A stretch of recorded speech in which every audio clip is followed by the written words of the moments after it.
네, 네, 잘 쉬고 오셨나요? 네, 이제 다시 시작을 하겠습니다. 오늘, 지금 조금 아까 이 책 구성까지 했죠? 어, 네. 그러면 이제 여기까지가 대략적으로, 어, 다 이제 그 문서적인 것은 소개가 끝났고요. 조금 지루한 부분은 이제 거의 다 끝났다고 생각하시면 되겠습니다. 이제 바로 이제 빌라 루스티카에 대해서 들어가겠습니다. 많이들 들어보셨을 거예요. 빌라 루스티카. 그렇죠? 조금 이제 고대 로마에 대해서 관심이 있는 분들은 다들 아시리라고 믿습니다.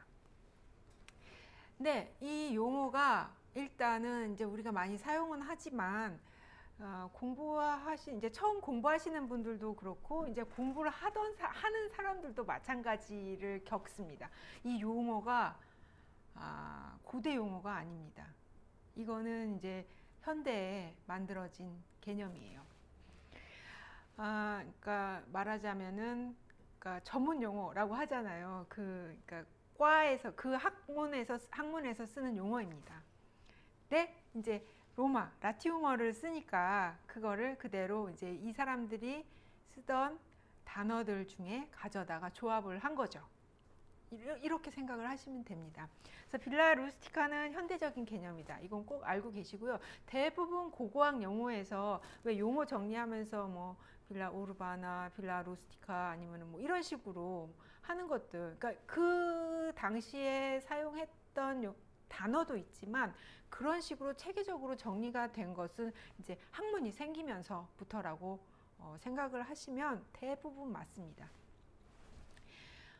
고대 로마인들은 어쨌거나 자기네들이 경영하는 농장을 다르게 불렀어요. 빌라 루스티카라고 안 불렀습니다. 그래서 푼두스. 네, 이거 사전에 찾아보시면 금방 나옵니다. 푼두스 아니면은 프라이디움이라고 불렀습니다. 그러니까 다 토지라는 개념 같은 뜻입니다. 이제 뭐 프라이디움은 어떤 데는 뭐 부동산 이렇게 나오는데 부동산 토지도 부동산이잖아요. 그렇죠? 뭐 그리고 또 뭐 재산 이렇게 얘기도 하는데 뭐 네, 다 재산이죠. 네, 그렇습니다. 그래서 푼두스 아니면 프라이디움이라고 얘기를 하는데 카토 같은 경우에도 이 자기 저서에 빌라 루스티카 안 씁니다. 푼두스 아니면 프라이디움 뭐 아겔 뭐 이제 아겔은 진짜 그 뭐죠? 농지 땅 필드 뭐 이런 뜻으로 이제 요렇게 세 가지를 주로 씁니다. 그리고 이제 이렇게 부르던 것이 조금 다른 개념이 또 생겨나는데요. 당시에 라티푼디움이라고 이야기를 하는 단어가 있습니다. 이거는 이제 대규모 토지예요. 그러니까 푼두스 한 10개 이상, 100개? 네, 100개. 뭐 이 정도 100개도 넘어야 될 것 같아요. 아무튼지 간에 이제 그런 대규모 토지를 라티푼디움이라고 합니다. 그래서 라투스, 그러니까 넓은, 광활한 뭐 이런 뜻에서 나온 단어거든요. 이런 것들이 이제 그 당시에 쓰던 단어들인데 이제 지나가는 얘기로 지금 저쪽에서 탄성이 터져 나와서 라티푼디움 하니까 어느 정도냐면요. 제가 아까 플리니우스 얘기를 하면서 그 상속 받았다고 그 친척 잘못 나서 조카가 상속받았다고 제가 말씀을 드렸잖아요. 이제 베수비 화산 터져서 소 플리니우스가 상속을 받은 게 그 혼자 갖고 있던 토지가 뭐 한 덩어리는 아니고 이제 그게 몇 개로 나눠져 있을 텐데 개인 혼자 갖고 있던 게 오늘날 알려진 것만 해도 강남구 하나, 서초구인가? 아무튼 조금 크기가 조금 다른데 그게 이제 그 어디부터 어디까지가 딱 서초구 아니면 강남구 그 정도 크기를 혼자 갖고 있었어요. 근데 이게 과연 이 사람뿐만일까요? 우리 알고 있는 뭐 우리 예, 역사책에 나오는 유명한 사람들은 다 땅 부자, 부동산 부자예요. 너무 뭐 진짜 요즘하고 너무 다를 바가 없는 것 같아. 다 아까 제가 말씀드린 대로 그런 식으로 다 이제 토지를 습득을 했겠죠. 뭐 키케로는 건물 부자잖아요. 그것도 로마 땅에 그 인슐라 몇 개를 갖고 있었는지 모를 정도로 거기다가 뭐 폼페이에도 빌라 갖고 있었고 뭐 이런 식으로. 그러니까 그게 라티푼디움입니다. 아마 뭐 이게 개인이니까 그 정도 서초구 강남구 정도 갖고 있었을 거고 뭐 나중에 뭐 황제가 되든지 뭐 이런 사람들은 더 갖고 있었겠죠, 당연히. 네, 그렇습니다. 자, 빌라 루스티카는 고고학 또는 역사학에서 사용하는 전문 용어다. 이렇게 알고 계시면 되겠고요. 그다음에 오늘날의 개념하고는 조금 다르게 우리 이제 빌라, 이게 그러니까 그 고대를 로마 공부하면서 많이 헷갈리는 게 이렇게 불렀다 저렇게 불렀다 막 정신이 없는 것 같거든요. 근데 나름대로 규칙이 있습니다. 그래서 빌라라고 하는 거는 원래 우리가 알고 있는 그 빌라하고는 조금 다르죠. 그래서 원래는 빌라는 도시가 있으면 고대 도시들은 성벽이 쳐져 있었어요. 그렇죠? 못 들어오게 이제 여기까지 경계선을 정해서 이렇게 있는데 이 경계 밖에 있는 그 주거 건물을 빌라라고 불렀어요. 원래는. 그리고 여기 안에 들어있는 주거 건물, 개인 단독 건물을 우리가 잘 알고 있듯이 도무스라고 부른 거고요. 네. 그래서 이제 이런 식으로 이제 하던 것들이 이제 조금씩 이제 바뀌게 되는 거죠. 카토 같은 경우에는 카토 농업세는 빌라 우르바나라는 단어가 딱 한 번 나오거든요. 그 이야기는 뭐냐면 빌라예요. 그러니까 그대로. 그러니까 빌라는 성벽 밖에 있는데 어느 만큼 밖에. 우르바나. 그러니까 도시에 가까운 데 있는 빌라예요. 그 사람이 갖고 있는 건. 그래서 이제 교외에서 농사 짓고 이러면서 도시로 갔다가 팔 수 있는 그런 장소적인 어떤 위치를 그걸로 이제 알 수가 있는 거겠죠. 카토가 갖고 있었던 땅 중에 이제 그런 게 있었던 거죠. 그 다음에 이제 또 중요한 내용이 네. 그래서 이제 정리를 하면 로마의 정복 사업을 통해서 부를 축적한 그런 상류층 유력자들이 노예들의 노동력을 동원해서 대규모의 토지를 경영하는 형태, 이게 바로 라티푼디움이다. 이렇게 아시면 되겠습니다. 그러니까 정복 사업 이후에 나타난 현상이라고 볼 수가 있겠죠. 그다음에 이곳은 그러니까 한때 농업 경제의 중심지였고, 그다음에 고대 로마의 1차 산업의 중심이었고, 그렇기 때문에 또 중요하고. 그래서 로마가 농업 기반의 그런 제국이었다. 이렇게 이야기를 하는 이유도 이제 여기에 있습니다. 그래서 보통 이제 도시가 이렇게 담으로 쌓여 있듯이 농장도 대부분은 담으로 경계를 표시를 합니다. 그래서 담 안에, 그러니까 담에 둘러싸여 있고 그 안에 왜? 남이 들어오면 안 되잖아요. 일단. 그리고 거기에 그 소유주 주택도 있고 이런데 제가 너무 1차적으로 설명을 하는지 모르겠죠. 아무튼 그렇습니다. 뜰 안에 이제 저택, 뜰 하면 조금 아기자기하지만 굉장히 넓겠죠. 작은 데도 있겠지만 저택과 그 다음에 여러 용도의 별채들, 뭐 거기에 마구간도 있을 거고 우사도 있을 거고 뭐 아무튼지 간에 뭐 타작하는 데도 있고 뭐 많이 있습니다. 이제 다 여러 용도의 그런 별채들로 구성되어 있는 게 일반적인 빌라 루스티카입니다. 그래서 그러다 보니까 이거를 그냥 농가라고 부르기에는 조금 규모가 크죠. 그래서 농장 보통 이렇게 이야기를 합니다. 그래서 근데 우리가 이거 농가 아니야? 이렇게 하는 것도 일단은 고고학에서는 이걸 다 싸잡아서 이렇게 갑자기 쭉 적당한 단어가 생각이 안 나.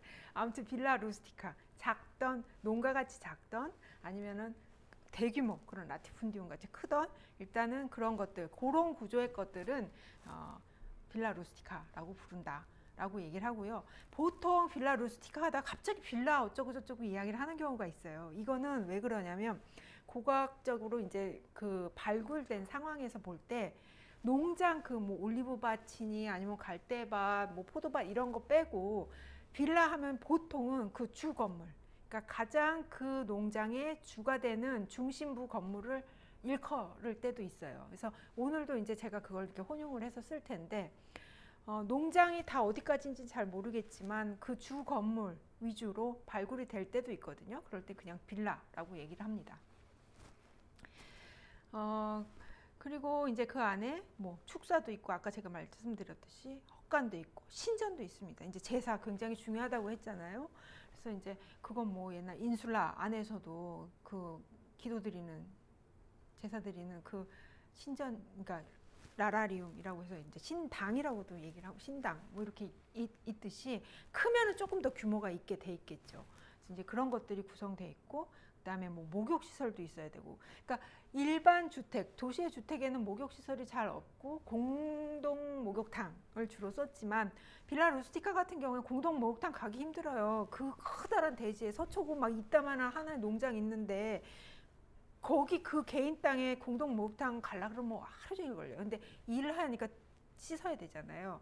지금 막 다 소똥 막 푸고 왔어요. 그거 그냥 그러고서는 그 농장주 주택 건물 들어올 수 없잖아요. 씻어야 됩니다. 그래서 이제 그걸로 막 빵 돌리고 이러보세요. 어떻게 되나. 빵집 거기서 이제 막 다 맷돌 갈아갖고 안 되니까 이제 거기는 목욕 시설이 있는 경우도 굉장히 많습니다. 이제 규모가 있는 경우에는. 그러고 뭐 이제 화장실도 잘 갖춰져 있을 것이고 상하수도 시설 다 잘 되어 있습니다. 그래서 이제 그런 거 물이 없으면 안 되니까 농사 짓는데, 그래서 이제 그런 경제 활동이 그러다 보니까 이제 기반이 되는 곳이다라고 이제 얘기를 합니다. 네, 이제 뭐 거의 비슷한 이야기인데요. 이제 빌라 루스티카의 생성과 확장이라고 얘기를 했는데, 이제 생성은 제가 이야기를 하는 여기서의 생성은 이제 이탈리아 초기에 이제 초창기에 이탈리아 반도 안에서, 그다음에 아까 제가 말씀드렸듯이 이런 기술들을 가지고 와서 라인강까지 이제 딱 올라가면서 이제 그것들이 알프스 이북으로 넘어가는 거를 이제 확장이라고 이제 제가 표현을 했습니다. 그래서 빌라 루스티카는 공화정기 로마 사회에서 굉장히 또 중요한 부분을 차지하게 됩니다. 이제 카토도 이제 공화정기 사람이잖아요. 그리고 저도 사실은 로마가 몰락할 때쯤은 잘 모르겠어요. 거기까지는 잘 모르고 이제 그거는 이제 양념처럼 이제 지금 제가 연구를 하는 요 분야를 조금 더 이렇게 탄탄하게 하기 위해서 갖고 오기는 하지만 그쪽은 확실히 잘 모릅니다. 이제 공화정기부터 이제 초기 황제정까지 정도가 이제 거의 비슷한 상황입니다. 정복지에서 이제 새로 이제 정복을 이제 항상 정복 얘기가 나올 수밖에 없는데, 정복지에서 이제 새로 건설을 하고 이제 도시를 또 만들 거 아니에요. 정착촌을 이제 만들면서 또 이제 거기에 뭔가 이렇게 또 우리 게임하듯이 뭐 심시티 만들듯이 이제 거기 이제 이런 거 하나하나 다 만들어야 돼요. 그래서 제일 중요한 거 생필품을 공급을 해야 거기 사람들이 먹고 살 거 아니에요. 그거를 바로 빌라 루스티카가 했던 겁니다. 그러다 보니까 정착지 많이 생기면 그만큼 빌라 루스티카도 늘어나겠죠.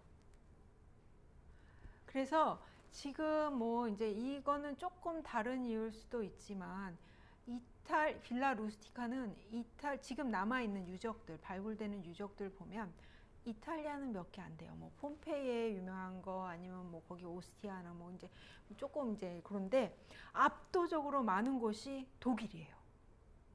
독일의 빌라 루스티카 어마어마하게 많고요. 지금 제가 학생일 때, 독일에서 학생일 때보다도 더 많은 발굴이 있어요.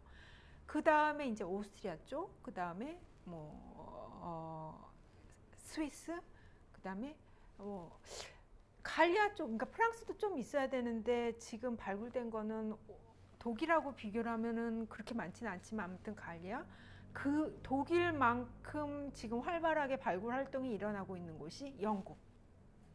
그 그거 뭐죠? 하드리아누스 장벽 그 안쪽에 굉장히 많은 그 발굴 상황이 지금 진행 중입니다. 그래서 뭐 그렇다 보니까 빌라 루스티카 하면은 대부분 그 이야기들이 독일 쪽 빌라 루스티카의 어떤 그 전형들을 이야기를 합니다. 왜냐하면 그쪽이 너무 많기 때문에 그걸로 이제 평균적으로 일반적으로 이제 이야기를 하게 돼요. 그리고 왜 이제 뭐 여러 가지 이유가 있겠지만 이탈리아에서 발굴되는 이런 빌라 루스티카의 유형보다 이쪽이 더 통일감이 있어요. 그러니까 이탈리아 중부 남방이에요. 아무튼 뭐 그게 이렇게 나쁜 의미가 아니라 아무튼 그 환경적인 요인이 있겠죠. 그래서 이제 네, 근데 여기는 공통적으로 보이는 특징이 있어서 보통 이제 어떤 유형 정리를 할 때 이쪽 이야기를 많이 하게 됩니다. 그래서 이 빌라 루스티카 안에 지금 여기 화면에 보시는 요 사진이 있잖아요. 이게 이제 메링이라는 곳인데 거기서 이제 발굴된 것을 이제 리컨스트럭션 한 거예요. 이게 뭐죠? 복원한 모습인데 요거가 하나의 전형적인 북쪽의 빌라 루스티카의 그 주요 건물, 가장 중요한 건물의 전형 중에 하나입니다. 그래서 요거를 전문 용어로 이런 거 다 이제 고고학 용어예요. 근데 이게 다 라틴어로 되어 있습니다. 포르티쿠스 빌라라고 합니다. 네, 요거를 이제 포르티쿠스 빌라라고 하는데요. 그래서 만약에 포르티쿠스 빌라 하면은 이제 알프스 이북에서 주로 나타난다. 그렇지만 그렇다고 해서 모든 게 이제 사람 사는 데가 그래요. 뭔가 이렇게 딱 하나 유형 정리를 해놨다고 해서 거기만 딱 있는 건 아니에요. 이게 뭐 북아프리카 쪽에서도 발견이 되고도 아니면은 뭐 스페인 쪽, 이베리아 반도 쪽에서도 되고 하지만 이쪽이 주로 많이 있다. 왜냐하면 영향을 서로 주기 때문에. 네, 그렇습니다. 그래서 그 포르티쿠스 빌라에 대해서는 조금 이따가 이제 조금 더 설명을 드리고요. 이제 하던 이야기를 마저 하겠습니다. 이제 빌라 루스티카의 경영과 관리 이건 어떻게 했느냐? 아까 제가 잠깐 말씀드렸듯이 이제 중요한 건 뭐 경제를 책임지는 곳이 이곳이다. 로마의 농장이다라고 얘기를 하지만 중요한 건 엿장수 마음대로예요. 내가 소유자예요. 그래서 내가 하고 싶은 대로 해야지 일단 첫 번째. 그래서 빌라 루스티카는 주로 소유자의 요구를 충족하고 따라서 소유자와 그의 가솔들을 돌볼 수 있을 만큼 이득을 취할 수 있어요. 예를 들어서 제가 이걸 하면서 나는 양털을 좋아해. 그러니까 양털을 많이 기르겠어 하면은 그냥 해야 돼요. 거기 양털 상자 아니면 어떻게 해야 돼요?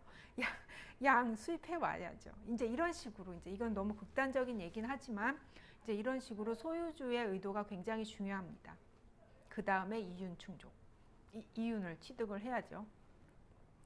이것을 충족시킬 수 있는 토지 내에서 곡식, 채소, 와인, 기름 이런 것들이 이제 재배가 되고요. 그 다음에 가능하면 잉여 생산물이 있어야지 시장에다 내다 팔아야 되죠. 자급자족만 해서는 만족 못하는 거예요. 돈을 벌어야죠. 근데 이게 나중에 어떻게 극단적으로까지 가냐면 이 상류층들이 나 이런 경제 이런 거 잘 모르겠고 요즘에 뭐가 유행이라더라. 이게 뭐가 진짜 돈이 되더라. 해갖고 특산물만 아주 그냥 그렇게 만들어서 파는 경우가 있어요. 그러니까 뭐 한 예를 들어서 뭐 바닷가 쪽에 커다란 농장이 있어요. 그러면 거기다가 양식장을 하나 만드는 거예요. 그래서 뭐 예를 들어 맛있는 소라가 있다. 그러면 그 소라 그 양식장에서 기르는 거예요. 그거 바다 깊은 데까지 가갖고서는 그거 뭐지 해녀 없잖아요. 로마인들 해녀 없었을 것 같아요. 그렇죠? 그런 얘기 못 들어봤어요. 그러니까 그거 잡아오려면 힘드니까 길러갖고 그거 인근 도시에다가 갖다가 팔면 돈 엄청나죠. 그 데레 루스티카에도 보면은 막 그런 거 막 다 막 그 비싼 거를 막 다 그냥 막 뭐라 그러지? 그냥 바켓으로 퍼다가 먹는 것처럼 그렇게 이야기를 하는 부분들도 있는데 이제 그런 식으로 이제 하게 됩니다. 아니면 이제 이거는 이탈리아 상황은 그렇고요. 북부 쪽은 조금 달라요. 이 정착촌들에서는 갈리아나 아니면은 게르마니아 쪽에서는 이제 아무래도 이게 정착촌은 군영하고 관련이 있죠. 군대. 이제 거기서 이제 전쟁을 하고 이 사람들 먹고 살다 보니까 거기에 이렇게 도시가 이루어지고 자연스럽게 이렇게 되고 나중에 이제 거기가 정복이 되면 뭐 군대들이 철수를 하더라도 일단 거기를 잘 알고 있고 거기에 이제 정착을 하기로 한 군 복무 마친 나이 든 사람들이 거기 이제 농장을 운영을 하기도 합니다. 그래서 이제 그 사람들이 이제 철수를 하면 그냥 그 도시 내에 생필품 조달을 하고 아니면 그 도시는 아니더라도 옆 도시에서 지금 군대들이 진을 치고 있을 수도 있잖아요. 그러면 군량미 쌀은 아니지만 아무튼 네 그런 군수품, 군수물자들을 이제 조달을 하기 위해서 이 사람들이 뭔가 그거에 맞는 거를 이제 생산을 하게 됩니다. 뭐 치즈가 됐든 뭐 밀가루가 됐든 아무튼지간에 그래서 이제 이 사람들이 이제 뭐 그쪽 경제를 책임을 지는 거죠. 그렇기는 해도 모든 게 대부분의 그 빌라 루스티카는 이윤 추구는 꼭 빠지면 안 돼요. 그리고 또 이윤이 있어야 다음 또 사업을 할 거 아니에요. 이제 그렇습니다. 그래서 지금 보시는 요거는 이제 제가 되게 좋아하는 그 작품인데 이게 왜 그러냐 여기 개가 있잖아요. 그러니까 이제 누군지 모르겠어요. 이게 이제 뭐 농부가 됐든 뭐 소작농이 됐든 아니면은 뭐 이걸 하청 받은 사람이 됐든 소가 끄는 수레를 가지고 이 나무통이죠. 이거 아니 뭐죠? 이거 뭐라 그래요? 배럴이라고 하는 나무통에 아마 올리브 기름은 아닌 것 같고 와인일 것 같아요. 와인이나 식초 같은 것을 이제 내다 팔려고 가고 있는 모습입니다. 그리고 여기에 굉장히 많은 그 정보가 들어 있는데 로마인들이 주로 이런 우리 마차라고 많이 하잖아요. 마차는 말이 끄는 게 마차죠. 그러면 소차라 그러나요? 우차라 그러나요? 우마차는 소하고 말하고 합친 말이잖아요. 이게 되게 애매해요, 단어가. 우차라고 해야 되나? 아무튼 그래서 이제 저는 소가 끄는 수레라고 얘기를 했는데 소가 끌면 달구지 생각하죠. 근데 여기서 또 정보가 있는 게 바퀴가 2개잖아요. 축이 2개예요. 그래서 로마인들은 대부분 농업에 쓰던 것들은 달구지가 아니라 수레입니다. 그러니까 마차의 형태, 축 2개짜리 이런 거. 그 다음에 나무통, 이 사람들 이 배럴 굉장히 잘 만들었어요. 지금까지 남아 있는 것들도 있고 이제 이런 것들에 넣어서 이제 또 가지고 갔는데 또 로마인들은 또 고대인들 중에도 그 애완견이라고 하는 표현 제가 별로 안 좋아하지만 애완견의 개념이 있었어요. 그래서 이제 그런 것들이 약간 좀 보이는, 여기 사랑이 보이지 않습니까? 이 사람의 네, 그래서 저는 이걸 굉장히 좋아하는 네, 작품입니다. 이건 아우크스부르크에 있는 걸로 알고 있는데 독일에 있습니다. 네, 그래서 이제 이런 거를 이제 소개를 해드리고 싶어서 이 그림을 갖고 왔고요. 그 다음에 이게 뭐냐면요. 제가 아마 그 스크립트 드린 거에는 아마 없을 거예요.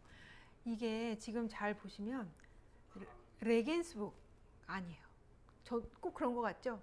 레겐스북 어디서 많이 들어보셨죠? 이거 독일에 있는 남부에 있는 도시예요. 아우크스부르크 굉장히 중요한 도시죠. 이것도 이제 로마에서도 그렇고 나중에 중세도 마찬가지입니다. 잘츠부르크는 다들 아실 거예요. 오스트리아에. 그 모차르트 초콜릿 아니 모차르트 예, 생가가 있는 곳이죠. 오스트리아. 근데 여기 보면 초록색이 강이라고 말씀을 하셨는데 초록색은 길입니다. 도로고요. 로마는 진짜 길을 잘 닦아서 성공한 거라고 해도 과언이 아니죠. 아무튼 그래서 그리고 이 빨간색 삼각형 있잖아요. 지금 이게 다 농가예요. 빌라 루스티카의 유적 흔적이에요. 그래서 여기 보시면 큰 길이 있죠. 이쪽 지금 아마 이쪽이 지금 잘렸는데 아마 슈투가르트 쪽일 거예요. 그래서 이 초록색 큰 길을 딸고 작은 도로들, 간선도로가 있고 그다음에 더 작은 도로들 길가에 다 농가들이 있어요. 이 이야기는 뭐냐면 운송이 굉장히 중요했다는 거를 알 수가 있어요. 그러니까 재료를 생산품을 가지고 나가던 길이 잘 돼야 이제 경제 활동이 일어날 수가 있다는 걸 이렇게 볼 수가 있어요. 깜짝 놀랐어요. 저도 이게 거짓말 아닌가 했는데 이게 이제 최근에 이제 독일 고고학회에서 낸 그 조그만한 그 학회지에 실린 자료입니다. 이쪽은 왜 드무냐면 여기 다 알프스 이제 산이에요. 산 여기는. 그래서 이제 그렇고 이제 아래쪽에 이제 이렇게 도시가 있는 곳에 이렇게 있습니다. 네, 그렇습니다. 여러분, 제가 자꾸 독일 얘기해서 또 독일 바 아닌가. 뭐 저 이런 그런 얘기 너무 많이 듣습니다. 근데 그게 아니라 진짜 빌라 루스티카는 이쪽 그 독일 쪽이나 스위스, 오스트리아 이쪽이 연구가 가장 많이 되어 있어요. 사례도 많고. 그래서 자꾸 제가 그 로마 하면서 독일 거 가지고 오는 이유입니다. 오해 없으셨으면 좋겠어요. 자, 그래서 이제 아까 지금 말씀드렸듯이 이제 그 소유주가 직접 이제 경영을 하거나 아니면 관리를 맡겨요. 왜? 소유주는 상류층들은 농가 있는데 지방에만 나와서 살 수가 없어요. 대부분 상류층, 로마의 상류층들은 정치도 하고 뭐 업무를 해요. 공적인 업무를 해야 되는데 부동산 부자만 돼갖고 이렇게 뭐 복부인처럼 뭐 이런 것처럼 그런 게 아니라 진짜 일을 해야 되거든요. 그래서 평소에는 로마, 수도 로마에 있든지 어디 뭐 다른 도시에서 업무를 보고 이제 여기를 맡기는 거죠. 근데 나 이런 거 안 하고 은퇴하고선 나 여기서만 살래 하면은 뭐 다 할 수도 있지만 대부분 그랬습니다. 그래서 많은 경우가 관리자, 이제 빌리쿠스라고 하는 이제 자유민을 이제 빌리쿠스라고 해갖고 이제 관리 책임자, 관리 감독을 시켜서 이제 경영을 하게 합니다. 그리고 이제 그걸로도 안 될 때가 있어요. 안 될 때는 이제 외부에서 사꾼, 하청업체를 데리고 와서 일을 시키던지 아니면 사꾼들을 씁니다.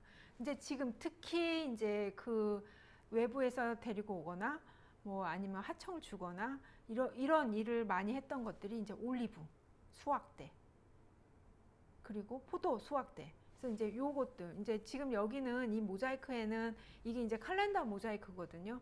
그러니까 옛날 사람들은 이렇게 이제 모자이크나 이런 걸 통해서 1년에 어떻게 일을 그러니까 절기별로 어떻게 일을 하는지를 알렸는데 이제 이건 올리브 수확을 하는 장면입니다. 이거를 노예뿐만이 아니라 일이 많으니까 이제 품삯을 주고 이제 일당 받는 사람들을 데리고 와서 일을 시키기도 합니다. 이제 그 부분에 관해서도 이제 카톡을 굉장히 자세하게 쓰고 있습니다. 뭐 예를 들어서 뭐 훔쳐가는 사람은 어떻게 계산을 하고 막 째째하게 일당 주는데 아무튼 그런 거 다 너 주머니 털어봐. 우리 영화에서 보면 그런 거 하잖아요. 뭐 사금 캐고 이러는데 이런 거 혓바닥 검사하고 막 이러는 것처럼 이제 그런 어떻게 하는지 뭐 이런 것까지 다 이제 카톡가 알려주고 있습니다.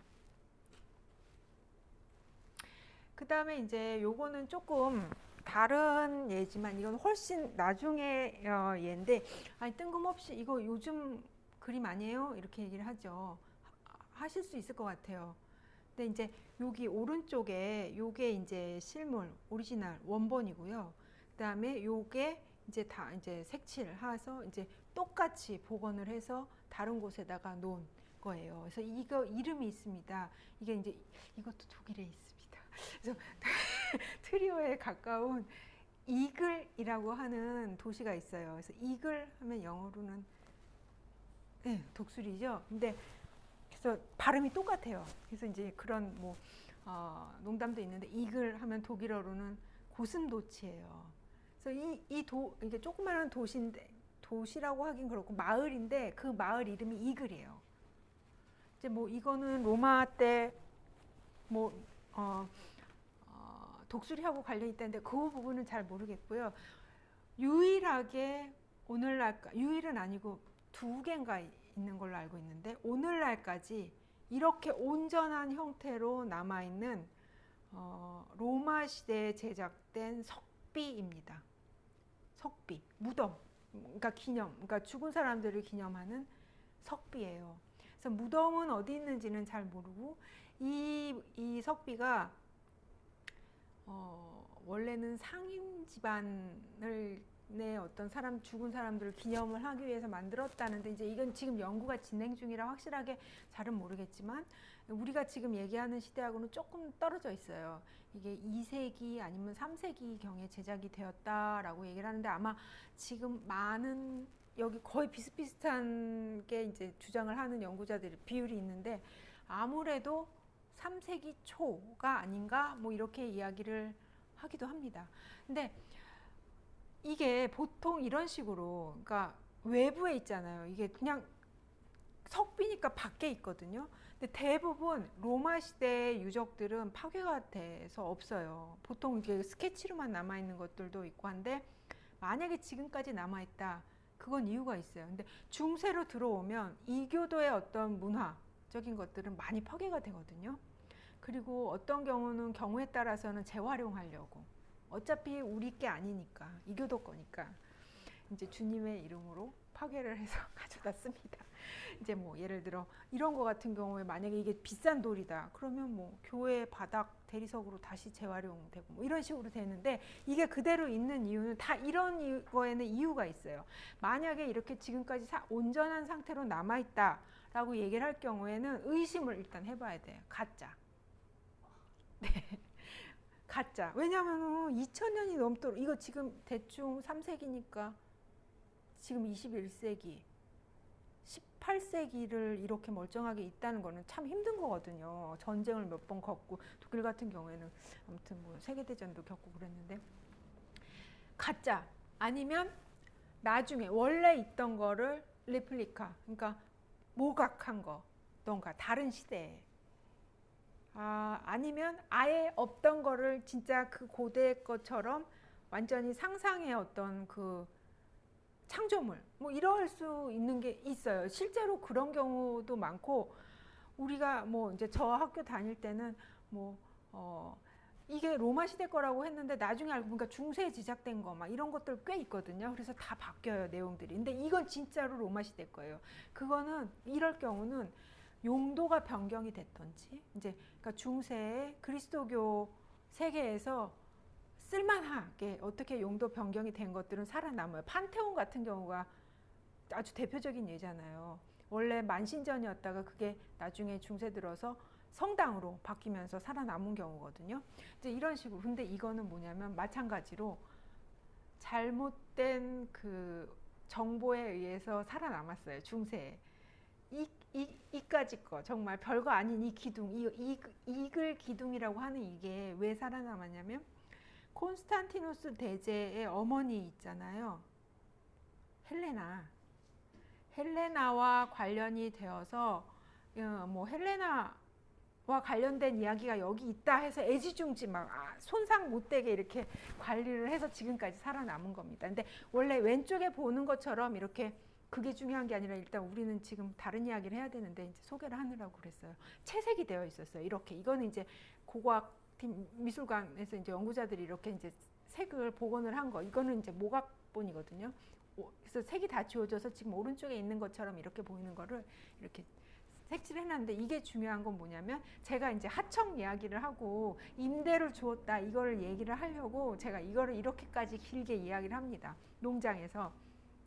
여기 부분에 보면 여기 지금 먹는 거에 여기 식당, 여기 얇은데 식당 장면도 나와요. 식당이 아니라 부엌 장면.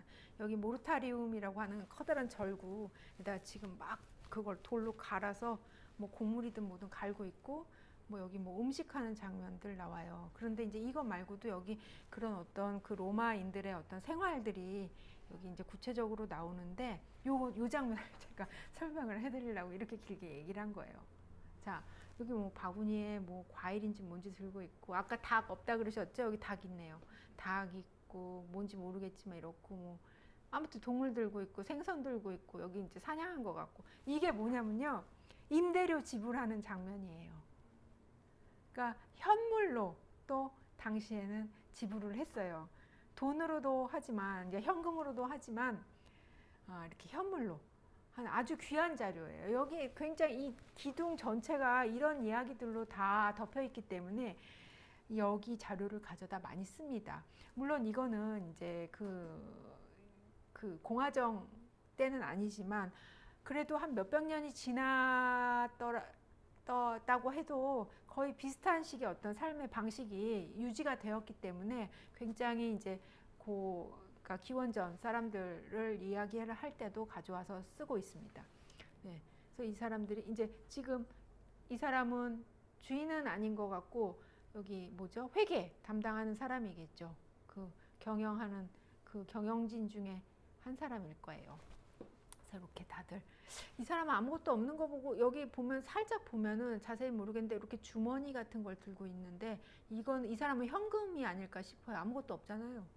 그리고 여기에 이제 돈주머니, 이제 우리처럼 이렇게 지갑이 아니라 이렇게 주머니 뭐 복주머니처럼 된 주머니를 가지고 다니면서 이제 돈을 넣어서 가지고 다니면서 썼거든요. 그래서 이제 이런 것들을 알 수 있는 귀한 자료입니다. 그리고 여러분 그 고대의 모든 건축물도 그렇고 조각도 그렇고 다 이렇게 예쁘게 채색이 되어 있었습니다. 네. 그 다음에 이제 농업 경제 기반을 알 수 있는 거. 이제 요것도 이제 뜬금없이 제가 이제 갑자기 이제 작은 제목이 바뀌었는데 이제 질문이 많이 들어오기 때문에 이제 요것도 한번 이제 이야기를 해볼까 해서 넣었습니다. 아니 그런데 그런 거 어떻게 알아요? 합니다. 뭐 그냥 꿈에서 보지는 않아요.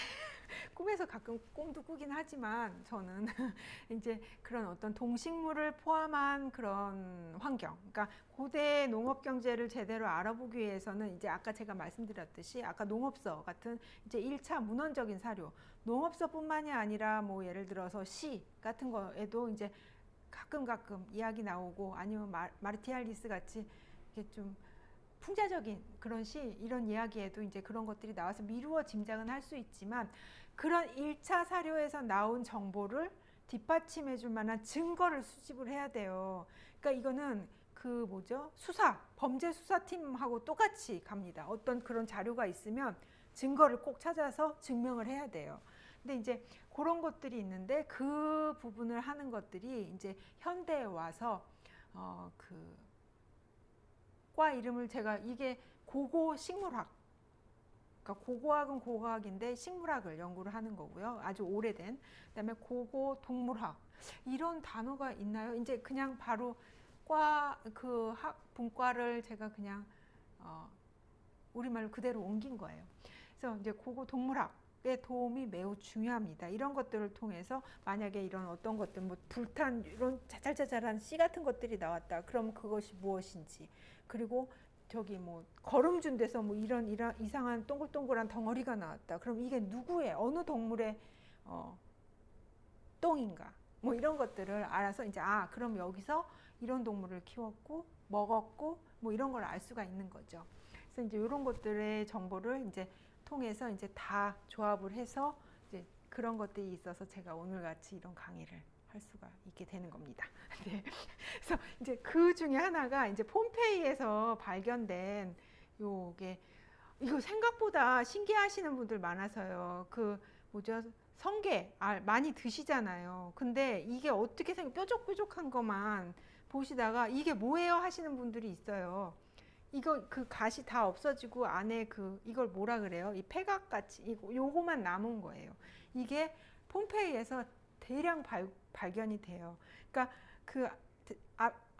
아피키우스 책에도 보면은 성게 갖고 뭐 이상한 뭐 요리 많이 해요. 막 성게 갖다가 그냥 막 액젓에다 담가 갖고 바다에서 집어 먹는 것 같이 그대로 먹는다는 등 성게 진짜 많이 먹었어요. 그래서 성게 이런 것들이 발견이 되고요. 항아리에 그대로 어떤 새알, 뭐 달걀이 됐든 오리알이 됐든 그런 것들도 막 발견되고 그러는데 이제 이런 것들을 통해서 어떻게 생활을 했구나 이런 것들을 알 수가 있습니다. 네. 그리고 이제 경작을 해야죠. 이제 제일 중요한 건 경작이에요. 그리고 뭐 아까 올리브하고 포도 이야기만 했지만 뭐 다른 곡물들도 있을 거고 아니면 야생종을 가져다가 또 재배종으로 또 개량을 하는 것들도 많이 해요. 예를 들면 사과 같은 거 있잖아요. 이렇게 조그만한 다 요만했대요. 다 조그맣게 이렇게 조그맸던 것들. 그리고 뭐 그런 걸 조금 크게 만든다든지 뭐 아니면은 어떻게 뭐 접붙여서든 어떻게든 다른 품종을 개발해내고 이런 것들 로마인들이 해내거든요. 이제 그런 것들에 관한 것들도 이제 했어요. 이 빌라 루스티카에서. 그래서 이탈리아 반도 안에서도 근데 지역에 따라서 매우 다른 환경 조건을 갖고 있죠. 뭐 그렇게 생각 안 해도 되죠. 우리 왜 내륙지방, 한국도 내륙지방에서 하고 그다음에 뭐 아니면 해안지방에서 기르는 거 다 다르잖아요. 이런 것처럼 여기도 이제 기후 조건과 어떤 수자원, 토양, 식생대에 따라서 각기 다른 이제 특산물을 재배를 할 수가 있었습니다. 그래서 이제 예를 들어서 뭐 토스카나, 우리가 알고 있는 토스카나에서는 올리브하고 포도, 네, 뭐 그 당시에 뭐 끼안띠 뭐 이런 거 했는지 잘 모르, 끼안띠는 안 했을 것 같아요. 아무튼간에 그런 것들을 재배하고 이제 지금도 그렇게 유명하잖아요. 그러니까 뭐 한다든지 그 다음에 예를 들어 뭐 시칠리아 같은 데서는 곡물, 그러니까 시칠리아에서는 로마 수도 안에서 먹을 수 있는 그런 그 수요를 주변에서 다 충족을 못 시켰어요. 로마는 워낙에 이제 인구 밀도도 높고 아마 그래서 그랬겠죠. 그러면 수입을 해와야죠. 근데 이제 수입이 이제 뭐 이런 그 시칠리아나 아니면 북아프리카 뭐 이런 데서 이제 주로 가지고 왔어요. 그리고 뭐 옴브리아나 피케놈, 캄파냐, 아플리아, 포 이런 데서는 이제 물론 곡물 재배했고요. 잘못 썼습니다. 제가 여기 부르콘디아 이렇게 했는데 부르군디아. 우리 그 뭐죠? 와인으로 유명한 데죠. 여기 부르군트는 독일어고 부르고뉴, 네, 부르고뉴. 그다음에 아퀴타니 같은 곳에서 역시 올리브와 와인. 근데 신기한 게 뭐냐면요. 와인 생산 잘 되는 데에는 올리브도 있어요. 그래서 속으로 그냥 안주로 먹었나 이제 뭐 이런 쓸데없는 생각도 하게 되는데 그렇습니다. 그리고 이제 갈리아 이제 지금 이제 부르군두나 뭐 아퀴타니 같은데 이런 프랑스 쪽에서는 목축도 굉장히 성행했던 것으로 알려져 있습니다. 그래서 이제 여기 이거는 이제 북아프리카 쪽에 남아있는 모자이크 자료인데 너무 안 됐습니다. 지금 이제 여기 이렇게 털 같은 거 보이는 게 이게 농작물이에요. 그러니까 뭐 밀이 됐든 아무튼지간에 뭐 조가 됐든 뭐 이런 농작물 수확을 하는데 너무 고되니까 말 안 듣잖아요. 소하고 말이 막 때리고 있는 장면입니다. 그러니까 굉장히 현실적으로 모자이크를 제작을 해놔서 더 조금 찡합니다. 네.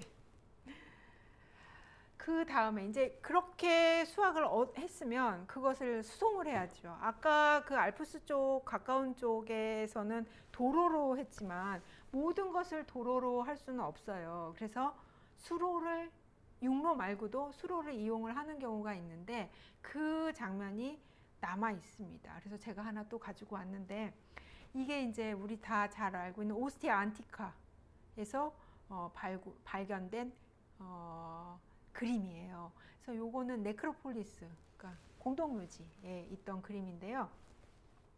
요게 뭐냐면 식료품을 싣는 장면이에요. 딱 보셔도 아시겠죠? 뭐 이렇게 쫄쫄쫄쫄쫄쫄 떨어지는 게 나달갱이, 여기 뭐 레스라고 써있기는 하지만 나달갱이죠. 나달갱이 곡물이에요. 뭔지는 모르겠지만 곡물을 조달을 하기 위해서 또 열심히 여기 일꾼, 짐꾼이 이제 올라오고 있는 장면인데요. 이게 저는 처음에 봤을 때 참 배 귀엽게 그렸네. 이렇게 조그만한 걸로 어떻게 대양을 건너오지? 이거는 그냥 하나의 상징적인 것인가 했는데 로마인들 그렇게 생각보다 그렇게 뭐 복잡하게 미술품 만들지 않아요. 이렇게 이거에 가깝게 조그맸다는 걸 얘기를 하고 싶었던 거예요. 그 이야기 뭐냐면 커다란 그 원양 배가 있잖아요. 커다란 배로 대량 실어와서 하역을 한다. 이제 그 항구에다 하역을 하잖아요. 그러면 그걸 각 도시로 보내야 되는데 그 큰 배는 갈 수가 없으니까 이런 조그만한 배로 그 작은 강을 따라서 이제 운반을 한 거죠. 예를 들면 북쪽 같은 경우에는 도나우강이 있겠죠. 도나우강 통해서 그래서 그 안에 지금도 이런 수송선들, 크고 작은 수송선들이 밑에 가라앉아 있던 거 뭐 발굴되고 이러기도 하거든요. 그러니까 티베리스강 아주 유명한 그 항구죠. 무역 관련으로 해서 티베리스 하면은 이제 로마에 그 항구가 있었으니까 그 티베리스 강에까지 이제 이런 걸 타고 이제 옮겨서 쭉 가서 이제 조달을 하는 거예요. 곡물. 그래서 지금 제가 아까 말씀드렸듯이 시칠리아나 북아프리카에서 곡물 가지고 와서 로마까지 수송을 했다는데 육로보다는 이런 식으로 배로 했을 거라는 거죠. 근데 여기 보면은 아주 재미있습니다. 여기 이름 써놓는 거, 뭐 이렇게 써놓는 거 좋아하잖아요, 이 사람들. 그래서 여기 보면은 이 배 이름이 이시스 게미니아나라고 써 있어요. 여기 이시스 게미니아나, 이게 아마 배 이름으로 보이고요. 그다음에 여기 보면 모인 이런 것도 이름, 또 여기 키자비 이름 써 있고, 그다음에 요 사람은 자기 이름 써 있는데 요 사람이 아마 선주가 아닐까 뭐 이렇게 이야기들을 합니다. 그래서 요거는 대충 한 1세기 후반에서 2세기 아니면 3세기 전반, 뭐 초반 뭐 이렇게 이제 그때쯤 제작이 된 것이 아닌가 싶습니다. 뭐 이런 것부터 해서 뭐 제가 요번엔 곡물 때문에 이렇게 작은 배 이야기를 했지만 아주 큰 배들도 있어요. 그래서 이렇게 한 장면에 담기가 어렵게, 그래서 뭐 아주 진귀한 것들, 뭐 타조도 수입하고 뭐 표범도 수입해서 막 우리에다 넣고 이렇게 옮기는 장면, 뭐 이런 것들도 있고 그렇습니다. 네, 그 다음에 이제 뭐를 또 재배를 했는가. 그러니까 가축 사육 얘기했는데 제가 아무 가축 얘기를 아직도 안 해갖고 하나 그냥 맛배기 차원에서 가지고 왔습니다. 이게 뭐냐면 지금 여기도 써 있는데 빌라 레기나, 이제 조금 있다가 제가 보여드릴 건데요. 거기서 발견된 돼지, 거기서 이제 그 뭐죠, 베수비우스 화산 때문에 죽은 돼지가 발견이 됐어요. 그래서 그 돼지 그거를 이제 석고로 캐스팅 해갖고 이제 미술관에다가 가져다 놓은 거예요. 요것만 봐도 알 수 있는 게 우리가 알고 있는 그 돼지하고는 조금 다르죠. 입도 조금 이렇게 뾰족하고 거의 멧돼지에 가깝게, 이제 체구도 작고, 이게 애기 돼지 아니거든요. 그래서 체구도 작고, 이 당시에는 돼지가 이렇게 작았어요. 그래서 그 아피키우스가 비육 살 많이 먹으려고 그렇게 무자비하게 돼지 무화과 먹여갖고 죽여갖고 뭐 하고 이러잖아요. 이제 돼지가 이렇게 발견이 됩니다. 그래서 로마인들은 돼지를 많이 먹었기 때문에 이런 식으로 이제 돼지가 발견된 것 같습니다. 네, 그 다음에 이제 또 다른 것들, 특히 이제 뭐 여러 가지가 있는데 농작물에 대해서 다 얘기를 하는 것보다 이제 여러분들 좋아할 만한 게 뭐가 있나 이제 제가 생각을 해봤어요. 그래서 이제 특히 이제 저지 게르마니아 지방에서는 그 식물들을 이제 길렀는데요. 그러니까 뭐 콩과 식물이나 아니면은 지방을 함유하고 있는 어떤 자생식물, 그 중에 아주 중요한 게 뭐냐면 오피움 아편 생산하는 양귀비 하고 아마는 또 직물을 써야 되잖아요. 그래서 이제 옷 만들어야 되니까 이런 것들이 이제 생산이 됐는데요. 여기 보시면 여기 지금 동그라미 제가 쳐놨어요. 이 퀴벨레, 이게 이제 로마 시대에도 이제 퀴벨레가 잠시 이제 숭배가 되었던 적이 있는데, 그때 로마 시대인들이 이제 퀴벨레의 상징이기도 해요. 어트리부트이기도 해요. 상징물. 여기 동그란 거, 딸랑이 같이 생긴 거 있잖아요. 이게 양귀비 씨입니다. 양귀비 뭐라 하죠? 열매. 그래서 요거는 굉장히 중요했어요. 고대에는. 그리고 농가에서는 더 그랬겠죠. 왜냐하면 아프면 어떡해요. 무조건 진통제 주고 일 시켜야 되잖아요. 그러니까 그래서 이제 진통제로 널리 사용이 되었기 때문에 아주 오랫동안, 그래서 이제 양귀비를 기르는 것도 굉장히 중요했어요. 이거 혹시 잘 양귀비 열매 모르실까봐 제가 이렇게 또 친절하게 한번 구글링 해가고 갖고 왔습니다. 요 안에 이제 들어있는데, 아직도 그 유럽에서는 양귀비 씨, 이제 요 퍼퍼바 좀니페rum, 이제 진짜 양귀비가 아니라 개양귀비 씨라고 하는데 모르겠어요. 아무튼 잘 모르겠는데 양귀비 빵 많이 먹어요. 이렇게 자잘한 거 달려 있는데 고소하고 향도 좋고 아주 맛있습니다. 근데 뭐 그 양귀비 케이크 먹고 그거 훅 부는 거 그 아우토반에서 하면은 약물 그걸로 걸려서 가야 된다고 꼭 운전하기 전에 먹지 말라고 그래요. 제가 이제 그거 너무 좋아해갖고 그런 얘기 많이 들었습니다. 네, 혹시 이제 동양이니까 또 잘못 나쁜 그 경찰관한테 걸리면 이거 풀어야 되면, 네, 아무튼 그렇습니다. 네, 이런 식으로 이제 경작을 하고 이제 자꾸 이렇게 늘어나잖아요. 늘어날수록 또 그거에 관련돼서 또 발전하는 그 분야가 있는데, 그게 바로 농기구입니다. 처음에는 뭐 돌 뭐 이런 거 하고 뭐 나무 이런 거 많이 썼을 거예요. 근데 이제 중요한 건 뭐냐면 또 이 농업 경제가 발전을 하는 아주 결정적인 어떤 사건이 이제 철기를 사용을 하면서부터인데 대부분 그래서 보면은 그 카토 같은 경우에도 철제 이야기를 많이 합니다. 근데 특히 이탈리아보다는 토양이 좋은 이탈리아보다는 약간 더 척박하다는 표현은 좀 그렇고 아무튼 더 힘든 북쪽에서 이제 농기구들이 더 발전을 하게 되는데 이제 그렇게 이제 쓰던 것들. 그래서 그 당시에 쓰던 농기구들이 이제 지금 제가 이제 가지고 온 요게 이제 남아 있어요. 그런데 이제 뭐 예를 들면은 네, 이런 것들은 그 풀, 건초 같은 거 나르고 삽입니다. 삽. 그다음에 요거는 포도 수확할 때 쓰는 포도칼. 그리고 망치. 그다음에 낫. 이것도 낫. 이제 하나예요. 그래서 로마인들은 낫도 여러 가지를 썼어요. 뭐 건초 벨 때는 뭐를 하고 나뭇가지 벨 때는 뭘 하고 밀 벨 때 쓰는 거 다 이름이 다 따로 있어요. 이런 것들이 이제 발전을 하게 됩니다. 그리고 아주 대단한 게 뭐냐면은 이 시대에 개발된 이제 로마인들이 농기구를 많이 개발을 하는데 그것들이 아직까지도 그 형태대로 쓰이는 것들이 꽤 있다는 거. 네, 그렇습니다. 네, 요것도 이제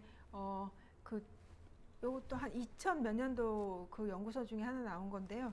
이제 이런 식으로 이제 발굴된 거. 대부분 왜 그럼 이렇게 머리만 발견이 되느냐? 자루나 이런 것들은 나무라 오래되면 썩거나 없어지거나 뭐 불타거나 하지만 얘네들은 부식 때도 흔적이 남잖아요. 철기는. 그래서 이제 이런 식으로 남아 있어요. 그래서 링도 여기 여기 보이는 이 동그라미 링 같은 것도 뭐 자루에 껴있던가 뭐 이런 것들인데 이제 그런 것들은 없어지고 이런 것만 남은 거죠. 그래서 여기 보면은 요런 거는 이제 구멍 파는 거예요. 손으로 이제 이런 거. 예, 카토 하면 이런 것들 이제 이야기가 나오는데 나무에 구멍 파거나 이런 것들이나 뭐 망치, 끌 이런 것들이 있습니다. 네. 그 다음에 또 어마어마한 것들이 있는데 농가에는 또 경작 이제 아까 지금 제가 철제 농기구를 이야기를 했잖아요. 그거 말고도 이제 장비가 발전을 합니다. 그 농가 다 자급자족해야 되고 이제 어디서 가지고 오면 다 돈이라고 제가 말씀드렸죠. 그러니까 안에서 다 해결을 해야 되는데 그 중에 또 혁신적인 게 하나가 뭐냐면 석회가마터예요. 이거는 이제 군인들도 많이 이제 로마 군인들도 사용을 했던 것들인데 이게 이제 석회석을 구워서 가루를 만드는 거예요. 석고를 만드는 거예요. 이게 왜 필요하냐면 회벽 칠해야죠. 농가 순질해야죠. 그 다음에 로마인들이 개발한 그 로마식 콘크리트가 있죠. 그 로마 콘크리트에 석회가 들어가요. 그래서 이제 이런 것들을 다량으로 왜냐면 담 쌓고 집 벽 만들고 벽체 세우고 하려면은 필요하니까 이런 것들을 집에서 이제 농장에서 구워서 썼던 겁니다. 대량 생산한 것들을 사올 필요가 없는 거죠. 이제 아예 자체 생산을 가능하게 했던 거예요. 그래서 요 또 다른 또 놀라운 게 뭐냐면 이제 지금 여기 이제 이게 힝헨슈타인이라는 그 독일 지역에서 발견된 이제 빌라 루스티카인데 여기에 또 건조실이 있습니다. 그러니까 옛날에는 냉장 시설이 잘 없으니까 저장을 잘 해야 돼요. 그래서 저장은 절이거나 말리거나 훈제 익혀서 이제 하거나 이런 식으로 저장을 했는데 그러니까 많은 것들 목축도 하고 이제 뭐 치즈도 만들고 뭐 여러 가지 이제 햄도 만들고 뭐 이렇게 하잖아요. 이제 이런 거 생선 또 말려야 되죠. 그래서 자체 건조실이 있던 곳들이 있습니다. 그래서 이렇게 이제 여러 가지 형태가 있는데 처음에는 아까 지금 제가 잠깐 설명했던 것처럼 그냥 초가집 형태에서 이렇게 간단하게 안에서 실내에서 뭐 불 떼서 했겠죠. 밑에다가 그러다가 이제 발전을 해서 이제 벽체를 세우고 건물을 하나 만들어서 아예 훈연실을 만듭니다. 그래서 이제 여기 구조인데 여기 아래에서 불을 떼면은 뜨겁잖아요.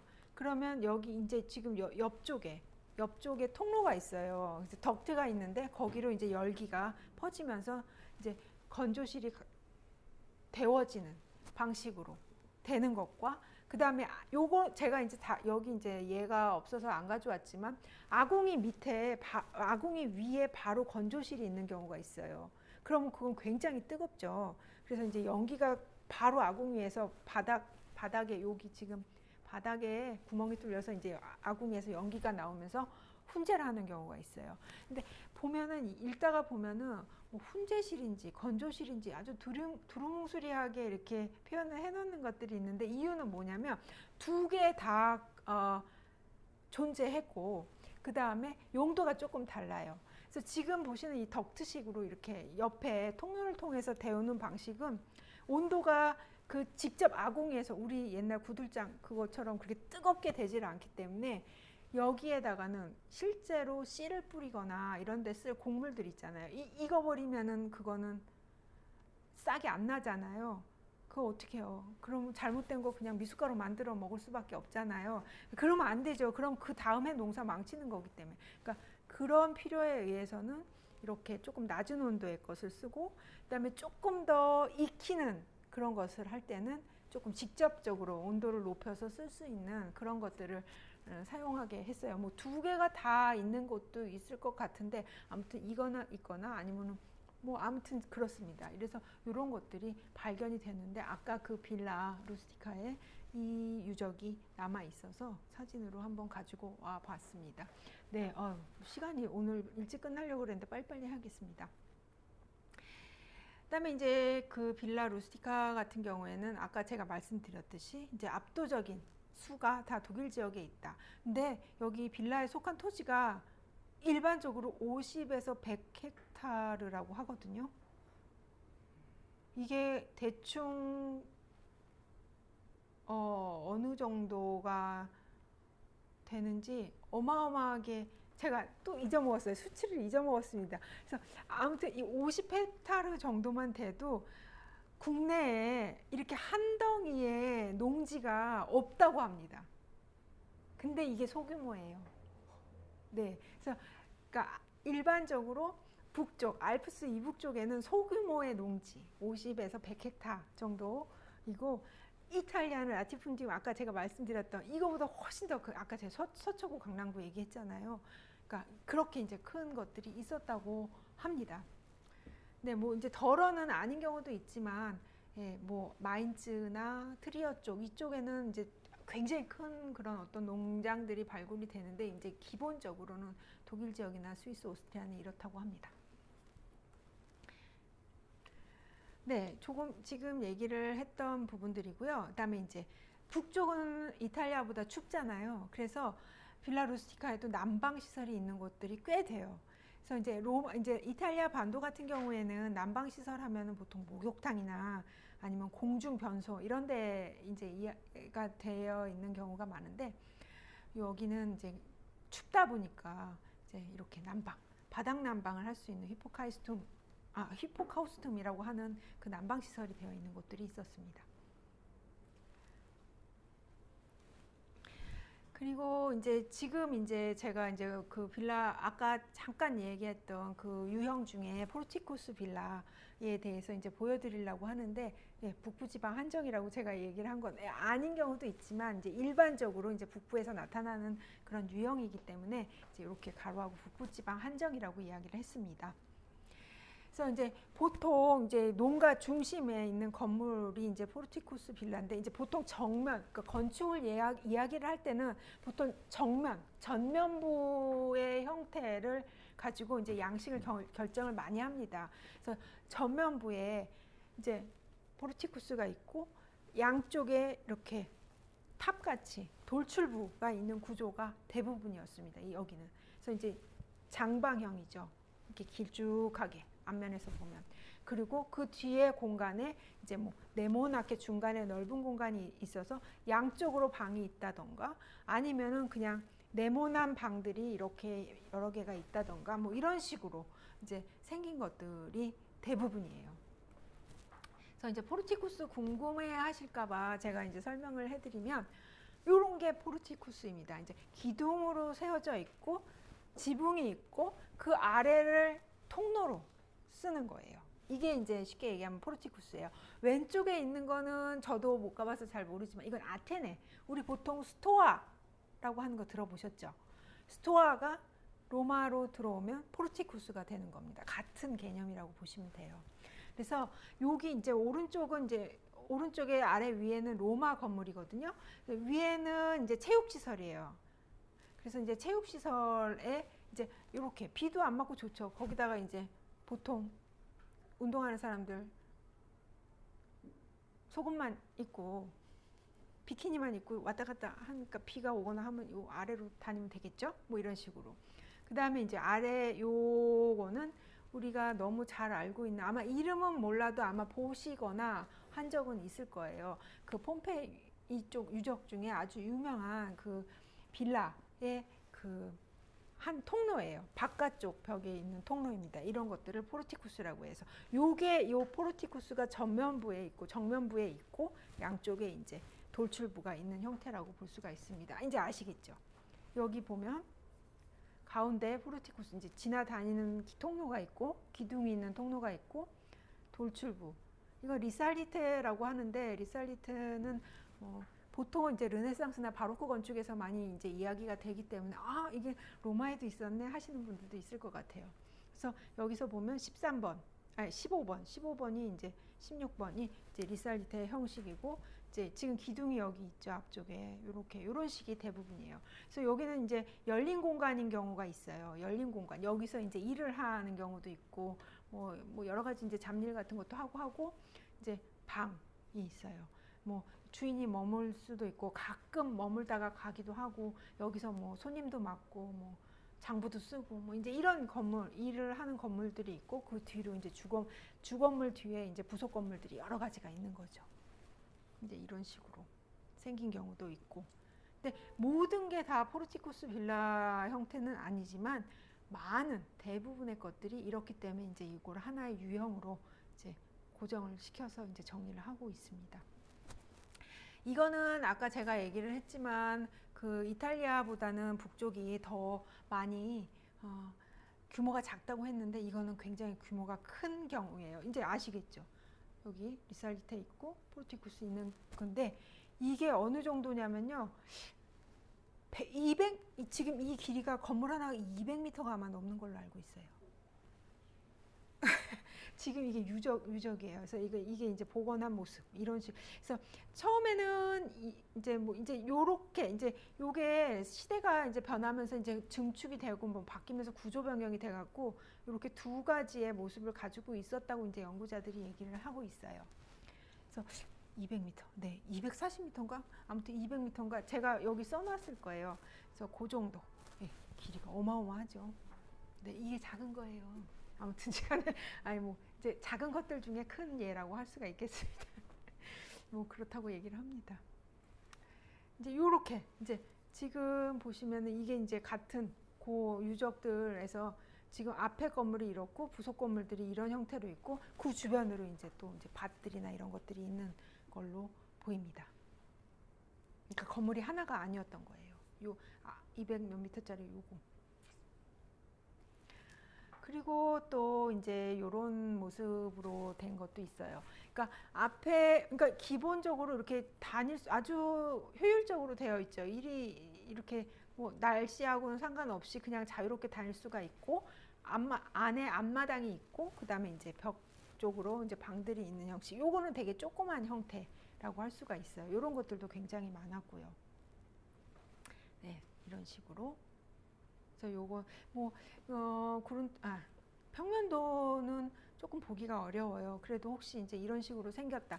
왜냐면 가운데 이거 보기가 이제 그래도 설명을 하기에 구조적으로 아주 좋거든요. 가운데 네모난 공간이, 뚫린 공간이 있고, 양 옆으로 방이 있고, 그다음에 이제 다른 공간이 있는 식.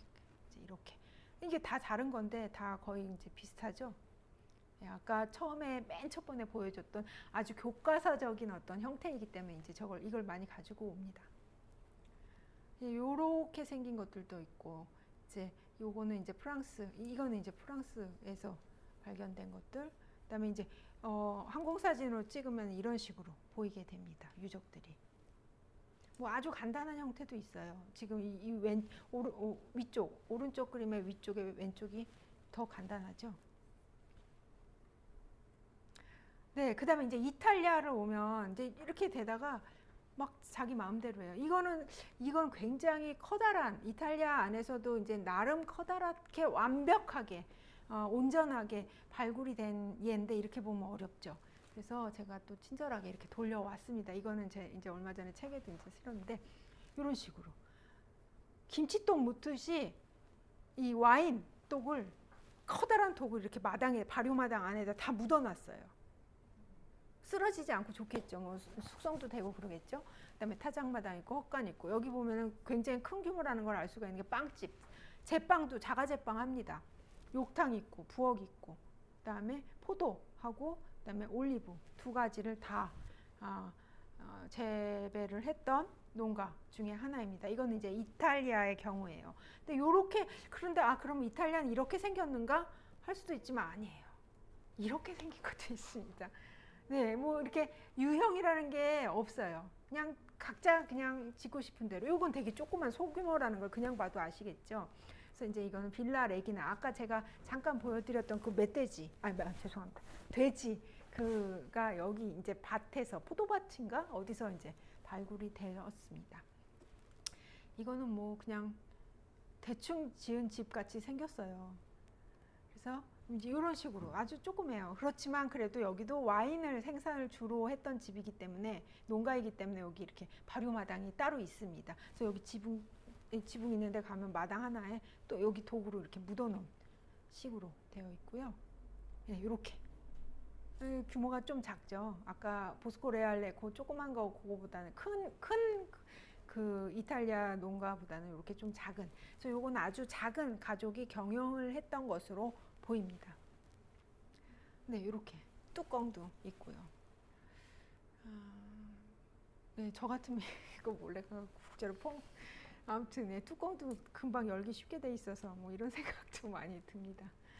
이렇게 생겼습니다. 여기가 이제 이렇게 뭐 여기서 이제 뭐 타작하고 뭐 하고 뭐 이러던 것들이고 굉장히 그리고 이제 주변으로 이제 포도 농장이 있었던 것으로 보입니다. 그 다음에 이제 북아프리카 같은 경우에 이제 모자이크가 남아 있는 것들이 있는데요. 이런 식으로 이것도 약간 포르티코스 빌라, 그러니까 북쪽의 어떤 유형하고도 굉장히 비슷하죠. 그리고 정원에 이런 저런 것들을 많이 심고, 그다음에 이제 아프리카다 보니까는 이제 대륙에서는 그 유럽 대륙에서는 볼 수 없는 어떤 식물이나 동물들 같은 것들이 이제 값진 것들이 보입니다.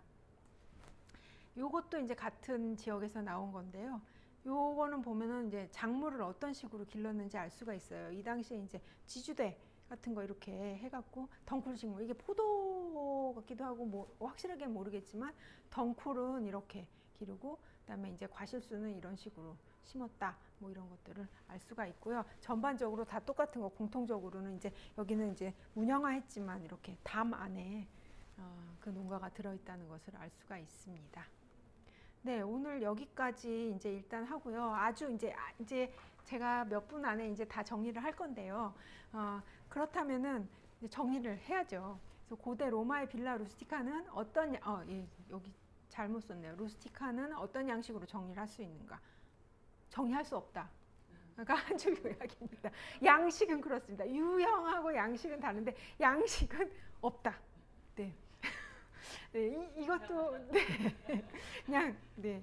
어느 정도 공통된 북부의 어떤 유형은 있지만 아직까지는 힘들다. 근데 나중에는 어떻게 될지 모르겠어요. 이제 더 이제 발굴이 되고 연구가 되면 어떻게 될지는 거기에 대해서는 이제 열어놓지만 현재까지는 그렇다. 그다음에 각각의 빌라 구조가 위치한 곳, 그다음에 지역적인 요인, 소유주 취향 이것도 굉장히 중요합니다. 그러니까 이렇게 해라 해도 법으로 묶지 않으면 로마인들 그렇게 안 하거든요. 법으로 묶어도 안 하는데. 그래서 이제 소유주 취향이나 목적에 따라 달라진다. 이 두 가지를 기본으로 해서 농장 규모와 설계가 다양해질 수밖에 없다. 그다음에 소유주가 무엇을 얼마만큼 또 생산해내려고 하는지에 따라 빌라 루스티카의 전체적인 그림이 결정된다. 그러니까 네. 그래서 아무튼 없다를 설명을 하기 위해서 제가 이렇게 긴 문장을 또 썼습니다. 5줄 요약으로 이제 오늘 마치려고 하는데요. 네, 카토, 바로, 콜로멜라의 저작을 통해서 우리가 알 수 있는 것은 일단 이탈리아 반도라는 지역적 한계가 있다. 그러니까 그 안에서 통용되는 내용이다. 근데 그게 게다가 이탈리아 안에서 존재했던 그런 모든 빌라 루스티카의 전형이라기보다는 빌라 루스티카가 어떤 식으로 발전하고 있던 단계의 한 부분을 보여준다. 그러니까 한 단편적인 이야기다. 이제 요렇게 그러니까 모든 거에 적용을 할 수가 없다는 것은 꼭 알아두셔야 될 것 같습니다. 그다음에 로마 시대에 빌라 루스티카는 도시와 군대를 위한 보급품의 중추를 이루었다. 특히 북쪽에서. 그다음에 해당 지역 사람들에게 음식, 수공예품 및 일상용품을 제공하기 위해 필요했으며 생산에서 생겨난 잉여분을 도시시장에 판매하였다. 농장일은 농업, 원예 및 축산으로 구성되어 있었다. 부동산은 번영과 자본, 투자를 상징하기도 했으며 그것은 로마 사회의 경제적 기반을 형성하기도 했다. 네, 여기까지가 오늘 제가 이제 강의를 마치겠습니다. 감사합니다. 선생님 잠시간 감사드립니다. 네, 감사합니다. 질문 몇 개 들어온 네, 게 있어서 네. 그 지금 이제 빌라 루스티카의 여러 유형 다양한 예. 유형을 주셨는데 아마 슬라이드 26, 27 그때쯤에 쓰여져 있었던 내용인 것 같은데 네. 난방 이제 빌라 루스티카의 그 이제 형태가 포티쿠스가 있고 양쪽에 돌출구 있고 경우에 따라 난방 시설이 있다. 네, 네. 설명하신 부분이 있었는데 그때쯤 나온 질문인데요. 네. 질문을 그냥 읽어보겠습니다. 네. 난방 시설은 어떤 형식일까요? 벽난로 같은 형식인가요? 이렇게 아, 질문하셨습니다. 네. 아까 제가 보여드렸던 그것과 비슷한데요. 이 지금 건조실이 그 난방 시설을 응용한 거라고 볼 수가 있습니다. 바닥 난방입니다. 그러니까 기본적으로 바닥 난방을 했는데 이 그 마루가 만약에 있다고 하면 바닥을 띄워요. 그러니까 지면에서 띄우고 그 안에 이렇게 벽돌로 중간중간 쌓아서 불을 떼서 그 밑에를 연기, 그 열로, 복사의 열로 데우는 것입니다. 이제 그렇게 해서 따뜻하게. 그래서 어떤 곳에는 막 그 그러니까 난방하는 곳은 돌을 깔아 놓는 경우가 많거든요. 이제 전도율도 좋고 오래 가니까 막 발 데워요. 그래서 목욕탕 같은 데는 이렇게 따로 실내용 신발이 있는 것도 있고 이런 식으로 바닥 난방을 기본으로 하고 그 다음에 이제 여건이 되면 그 덕트처럼 이제 그 뭐죠 벽난로 외국의 벽난로 페치카 같이 이제 그 벽을 난방과 벽을 같이 데우는 방법. 그러니까 이것도 노예를 열심히 노동력을 갈아 넣은 거예요. 거기서 하루 종일 불 떼고 있어야 돼 나무로. 이제 꺼지면은 난방이 안 되거든요. 이제 이런 식으로 했습니다. 질문이 많네요. 네. 많으면 안 되는데. 적당히. 그 아까 이글지방 석비 네, 네, 소개해 주실 때 네. 그걸 좀 더 이제 알고 싶으신 분이 아, 있을 것 같은데요. 검색을 독일 이글 석비 이렇게 하니까 찾을 수가 없으실 때 이걸 뭐라고 검색을 해야 그런 네. 그게 이글러 조일레. 그러니까 이글 기둥이라고. 이글러 조이데. 네, 조일레. 예, 이글러 조일레. 조일레가 독일어 네, 기둥이란 뜻이거든요. 네. 다시 한 번만 제 목소리는 잘 안 들려요. 아, 선생님께서 이글러 조일레. 그다음에 코마 트리어. 뭐 이렇게 얘기. 트리어는 아니고 그 근방이거든요. 이제 그렇게 검색을 하시면 될 것 같습니다. 아까 그 난방 연계에서 네. 추가 질문인데 설명을 들으면 우리나라 온돌과 굉장히 유사해 보입니다. 네. 로마 시대는 목욕탕 문화 중요했을 텐데 물은 다른 형식으로 데우나요? 물도 그런 식으로 데웠습니다. 그렇게 이제 거의 이제 그리고 우리 보일러식으로 물탱크가 있고 이제 수도관이 와서 물탱크가 있고 그걸 이제 또 불 열심히 떼서 데워갖고 관으로 보내는 식으로 해서 이제 했습니다. 오늘 하나만 더 네. 하겠습니다. 질문은 고대 로마의 식량, 그러니까 빵 등을 위한 밀 같은 네. 거예요. 이런 식량 생산에 관한 부분은 잘 안 보이는 것 같습니다. 이런 것은 어땠는지요? 네, 네. 질문이 그게. 예, 그게 다입니다. 그거를 제가 말씀을 드리려고 하면 또 굉장히 많은 것들을 해야 되기 때문에 이제 요거를 한 다음 단계입니다. 그래서 식량 생산에 관해서도 이렇게 복잡해요. 그래서 이제 그거는 나중에 기회가 기회가 있으면. 네, 오늘 굉장히 흥미로운 주제 강의를 진행해 주셔서 질문도 많이 네. 네. 정도로 하고 마무리를 하겠습니다. 선생님 마무리 인사. 네, 일단 제가 아까 쉬는 시간에 잠깐 이제 소식을 들었는데 거기 저를 아는 분께서 인사를 주셨다고 어떤 분인지 제가 몰라갖고 직접적으로 이렇게 호명을 하지는 않겠는데요. 네, 반갑고 감사합니다. 이렇게 와주셔서. 그리고 다른 분들도 이렇게 또 로마에 사는 모습에 관심을 주셔서 제가 너무 감사하고 그렇습니다. 네. 자주 강의 부탁드린다는 인사 말씀, 유익한 시간이었다는 말씀. 네, 감사합니다. 선생님 장시간 좋은 강의 해주셔서 감사합니다. 청취해주신 여러분 감사합니다. 안녕히 가십시오. 네, 감사합니다.